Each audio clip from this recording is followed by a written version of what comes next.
আধ ঘন্টা ধরে আমরা কমিশনের সামনে বিস্তারিতভাবে এই নির্বাচনকে সুষ্ঠুভাবে সম্পন্ন করার জন্য কি কি পদক্ষেপ আমরা প্রত্যাশা করি তা জানিয়েছি। বিস্তারিতভাবে শিশির বাজোরিয়াদা আপনাদেরকে তা জানাবেন। মূলত ভারতীয় জনতা পার্টি পশ্চিমবঙ্গ চায় 2026-এর বিধানসভা নির্বাচন হিংসামুক্ত হোক এবং ভয়মুক্ত পরিবেশে হোক।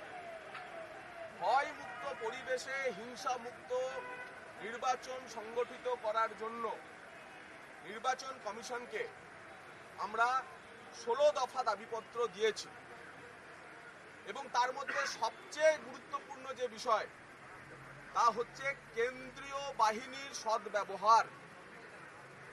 নির্বাচন কমিশন ফুল বেঞ্চ আসার আগেই পশ্চিমবঙ্গে প্রায় 40,000 কেন্দ্রীয় বাহিনী নামিয়েছে, কিন্তু রাজ্য পুলিশ যেভাবে কেন্দ্রীয় বাহিনীর ব্যবহার করছে বা কনফিডেন্স বিল্ডিং মেজার্স বা ভোটারদের যে তাদের মধ্যে গণতন্ত্র সম্পর্কে বিশ্বাস ফিরিয়ে আনার যে এক্সারসাইজ করছে কেন্দ্রীয় বাহিনী, তাতে আমরা অসন্তুষ্ট, সে কথা জানিয়েছি।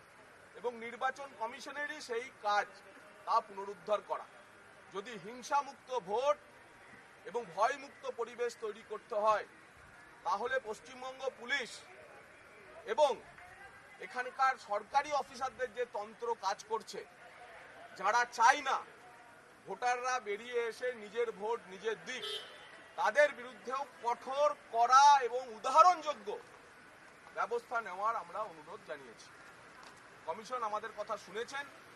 কমিশন জানিয়েছেন মুখ্য নির্বাচন কমিশনার যে তিনি যে রাজনৈতিক দলগুলিকে ডেকেছেন তাদের সঙ্গে আলোচনা করছেন, তাদের কাছ থেকে প্রত্যাশা করেন, কারণ কমিশনের একটাই লক্ষ্য হিংসা মুক্ত ভোট করানো, রিগিং মুক্ত ভোট করানো, শান্তিপূর্ণ ভোট করানো এবং একটি level playing field for all political parties তৈরি করা।